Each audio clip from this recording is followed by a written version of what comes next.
is Easter Sunday, April 11th, 1982. I'm going to interview my grandparents, Carl and Ann Olson. They're both full-blooded Norwegians, both aged 81. They have 5 children, 18 grandchildren, and 10 great-grandchildren. They'll be married 60 years in December of 1982. My grandparents were 16 when they met and were married at the age of 21. Grandma, can you tell me what it was like, to get married back then, where you had to get married and where you lived when you were married? Well, we usually went to Moorhead. We were married there. Like, how did you get to Moorhead? And we took the train down there. We stayed over down there a couple of days, I suppose. And then... What year were you married? 1922. 1922?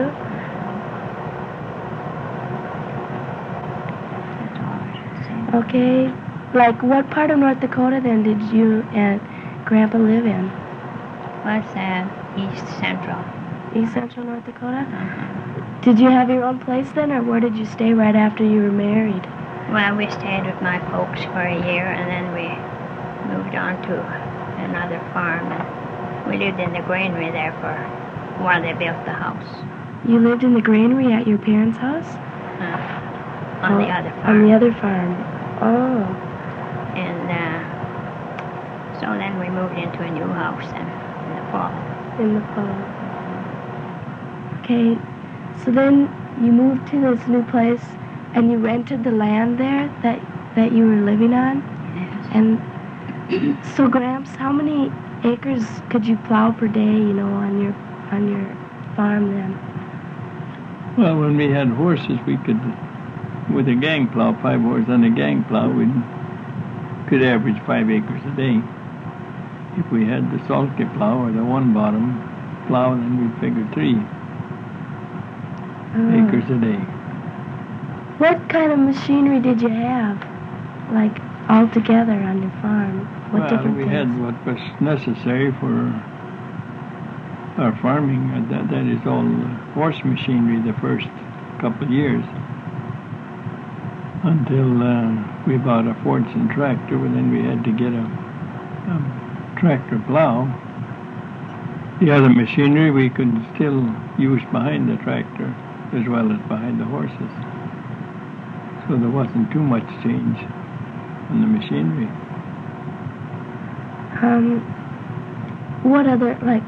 What kind of machinery did you use for threshing in the fall?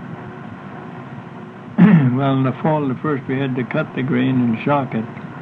And then when everybody in the community that was going to thresh together were ready, when the grain was all shocked up, that's when they'd start the threshing rigs. And then they'd all, usually 3, 4, and 5 farmers together would help each other and haul in bundles and haul the grain away. I see. And that usually was an old, some had steam engines to pull the machine with, and tractors were beginning to come and do that job. But they were big, clumsy-looking tractors. They're about 3 times the size that they are now for half the horsepower that they are now. That's interesting. So during this threshing season, was there any reason to be, afraid of like fires starting up in areas? Oh yeah, it was easy for fire to get going. Everybody seemed to be on the watch. We'd usually plow a fire break around the houses or buildings, or if you had haystacks out where they were going to be left a while, you'd plow a fire break around them. It didn't happen very often that the fire got away, but it did happen. And it could be quite serious.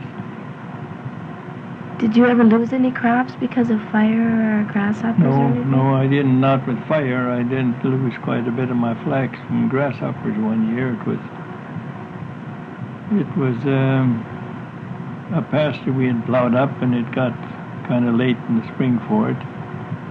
So it was behind the other, but the grasshoppers came in, and just as it was ripening, and cut the heads off.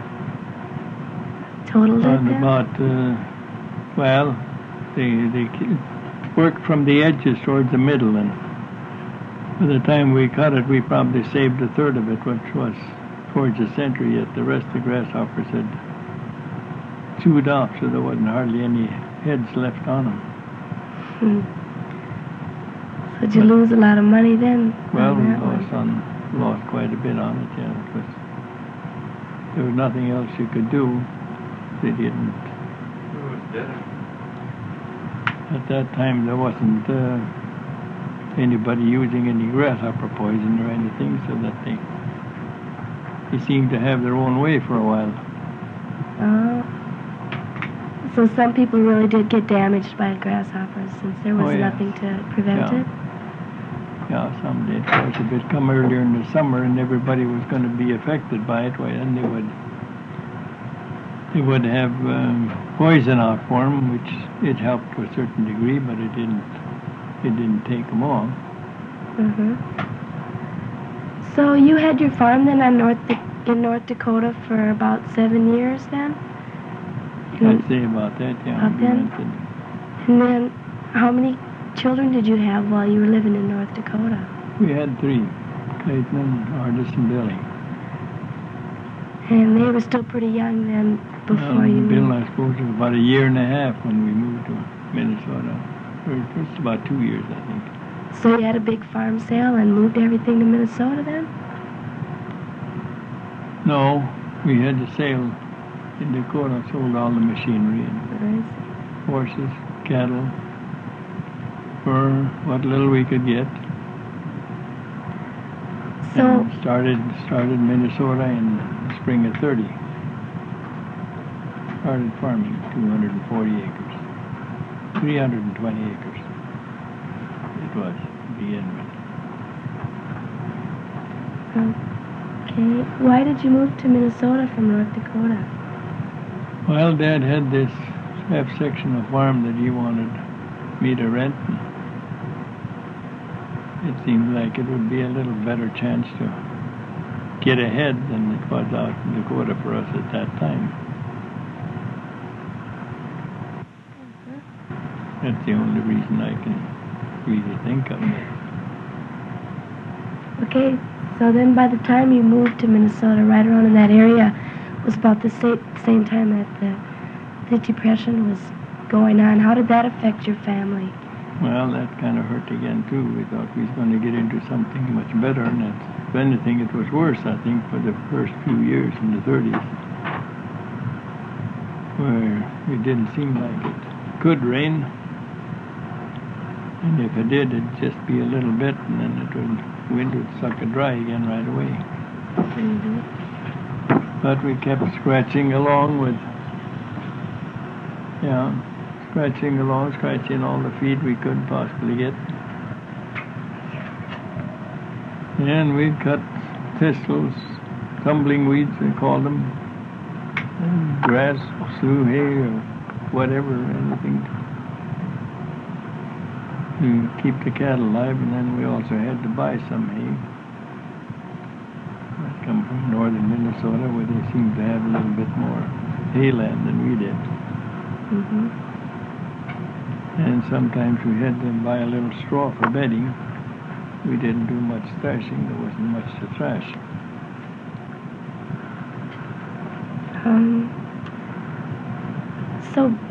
Grandma, what kind of food then did you feed the family on a day-to-day basis during that time? Well, it was just plain ordinary food, I think we could say. We raised our own beef and garden stuff. We had milk cows, so we had milk. Made our own butter. Baked our own bread. At times I'd bake up to 16 loaves a day. That'll last us in a week and a half or so. And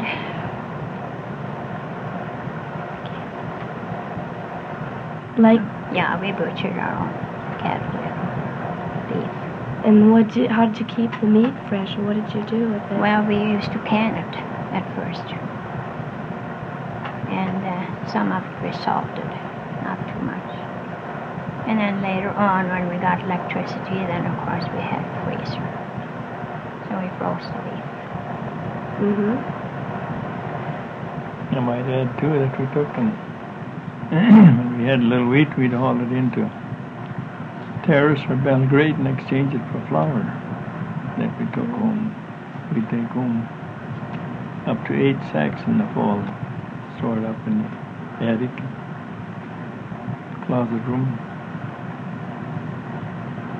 So we had the flour and Okay, like, then while you lived in Minnesota, you had 2 more children then, right? yes, And what years? Harris and Kathleen. Clarence and Kathleen.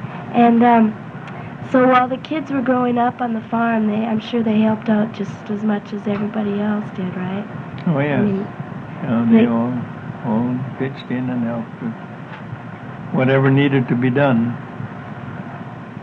they all could plow and drive. They And could all drive tractors or trucks or cars or run any of the machinery that. pick eggs. And, Oh yes, uh, feed the cattle. We went around, get the milk cows in the evenings. milk the cows. Milk the cows too. I see. Did any of your other relatives live at the farm then, while your family lived there, Grandma? Well, Grandpa and Grandma lived there. That's my husband's parents. For a while, he was poorly, so they both moved in there. Now we're going to reflect back to the days when both your parents were settling in the Dakotas and how they went about doing that. And first, Gramps is going to talk about his parents, Charlie and Julia Olson, and then Grandma's going to talk about her parents, Andrew and Anna Bergen. Grandpa?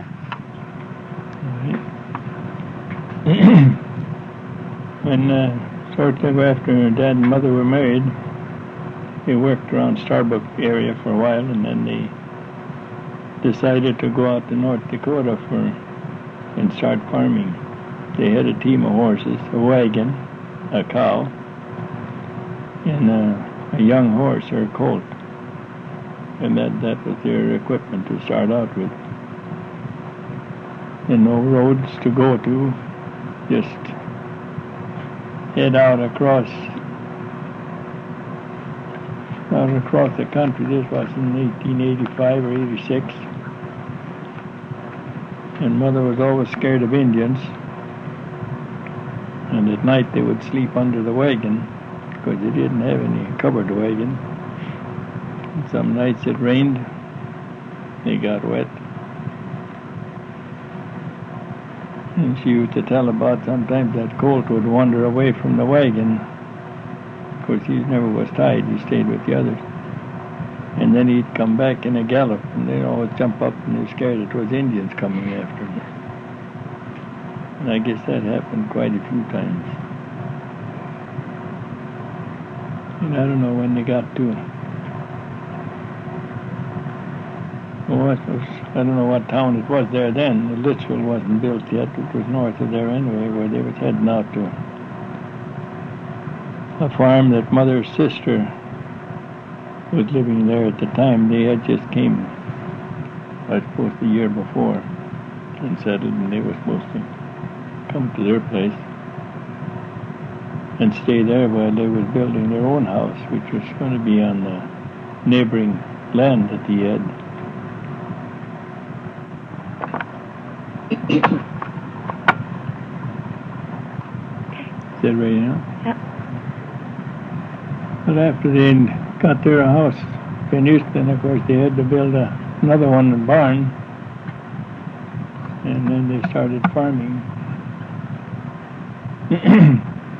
And one time when Mother was home alone, there was two of the older kids were babies then. The Indian came by and they wanted money.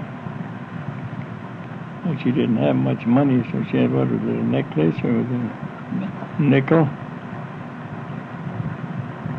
And she gave them that, and then they were satisfied and went. Because she was deathly scared of Indians anyway. And during the time, I don't know how many years they lived in the sod house, but they finally built another house. And there was 11 children born to them, 7 of which are still living. And Dad always told about when he used to haul grain, he'd have to sack up the grain in the evening, and the closest town was Valley City or Sanborn. And they'd sack up the grain in the evening, and then early in the morning he'd start out for Valley City and take his feed along for himself and his horses at noon, and then come back in the night sometimes in the snowstorm, sometimes in the real blizzard. But they always seem to make it back home again.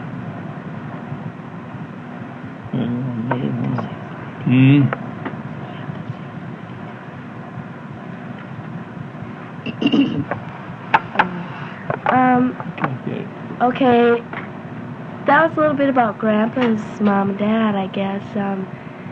Grandma, is there anything you'd like to add about your parents settling in North Dakota? Well, that was quite a few years later. They moved from Iowa, and they came up to North Dakota in a train.